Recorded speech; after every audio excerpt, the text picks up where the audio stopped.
नमस्कार, जोहार। आप देख रहे हैं चैनल न्यूज। मैं हूं निशा मिश्रा। बीते कुछ दिन पहले चाईबासा के एक अस्पताल में थैलीसीमिया बच्चों को HIV संक्रमित खून चढ़ा दिया गया। इस मामले ने इतना ज्यादा तूल पकड़ा कि लोग धरने पर बैठ गए।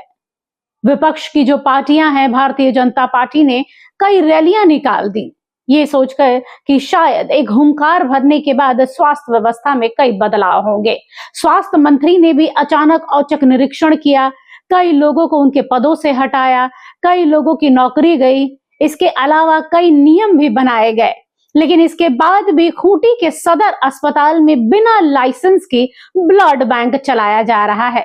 ये कहा जा रहा है सिविल सर्जन की ओर से कि भाई, हमने तो रिन्यूअल के लिए सरकार के पास आवेदन दे दिया है, सरकार ने कहा है कुछ दिन में रिन्यूअल हो जाएगा, लेकिन इसके बावजूद भी ब्लड बैंक चलाया जा रहा है बिना लाइसेंस के। जरा सोचिए, इतनी बड़ी घटना के होने के बाद भी स्वास्थ्य विभाग किस तरीके से काम कर रहा है, या स्वास्थ्य विभाग के एक्शन का डर इन ब्लड बैंक वालों को है ही नहीं। तभी तो इतनी बड़ी घटना के बाद भी लोग एक्शन नहीं ले रहे हैं, सतर्क नहीं हो रहे हैं। अगर खुदा ना खास्ता फिर से इस तरीके की कोई घटना हो जाती है तो उसकी जिम्मेदारी कौन लेगी? क्या है पूरी खबर, आइए एक नजर डाल लेते हैं।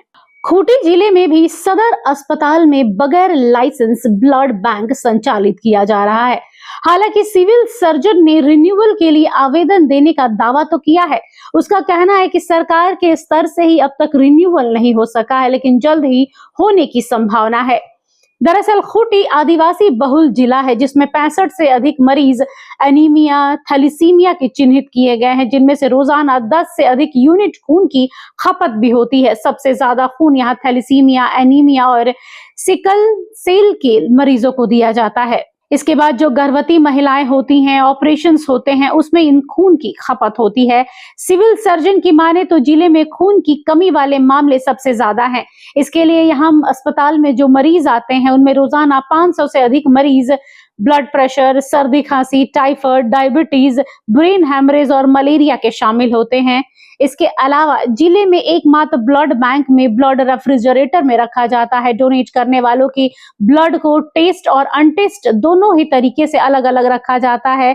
इसके बाद पूरी प्रक्रिया के तहत मरीजों को ब्लड चढ़ाया जाता है। सिविल सर्जन ने बताया कि ब्लड बैंक में किसी तरह के किट का इस्तेमाल नहीं किया जाता है, बल्कि जो स्टैंडर्ड मशीन लगी हुई है उसी में ब्लड जांच की पूरी प्रक्रिया की जाती है। इस जांच के दौरान HIV, filaria, hepatitis A, B, C, diabetes सहित लगभग सभी बीमारियों की जांच की जाती है। डोनेट करने वाले ब्लड की जांच कराई जाती है, तभी जाकर मरीजों को वो ब्लड चढ़ाया जाता है। सिविल सर्जन ने बताया कि चाईबासा की घटना के बाद से स्वास्थ्य विभाग पूरी तरीके से सतर्क है और सतर्कता बरतने की बात भी कही जा रही है। मरीजों की जांच के बाद ही ये प्रक्रिया आगे की जाती है। यही नहीं, इस पूरे इलाके में खून की कमी वाले मरीज भी अधिक संख्या में है। ज्यादातर मरीज ऐसे भी आते हैं जिनमें 5 ग्राम से 7 ग्राम ही खून रहता है। सदर अस्पताल के ब्लड बैंक का लाइसेंस फिलहाल एक्सपायर है, लेकिन हर दिन जरूरतमंद लोगों को ब्लड सप्लाई किया जा रहा है। मामले पर सिविल सर्जन की ओर से कहा जा रहा है कि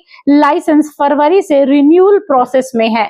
चालान काटकर ऑनलाइन सबमिट किया गया है, लेकिन सरकार ने आश्वासन दिया है कि 1 सप्ताह में लाइसेंस रिन्यूअल कर दिया जाएगा। फिलहाल बगैर लाइसेंस के ही ब्लड बैंक संचालित किया जा रहा है। तो ये हाल है खूंटी के सदर अस्पताल का, जहां पर बिना लाइसेंस के ब्लड बैंक चलाया जा रहा है। जरा सोचिए, अगर कोई अनहोनी घट जाती है तो इसकी जिम्मेदारी कौन लेगी? खूंटी का सदर अस्पताल, या वो लोग जो ब्लड बैंक से जुड़े हुए हैं, या स्वास्थ्य विभाग, या स्वास्थ्य मंत्री? हाल फिलहाल में इतनी बड़ी घटना हुई है, इसके बाद भी अगर हम सबक नहीं सीखते हैं तो ये हमारे लिए शर्म की बात है। फिलहाल के लिए बस इतना ही। देखते रहिए चैनल न्यूज। नमस्कार। अगर आपको हमारा ये वीडियो अच्छा लगा तो इसे लाइक करें, शेयर करें और हाँ, सब्सक्राइब करना ना भूलें।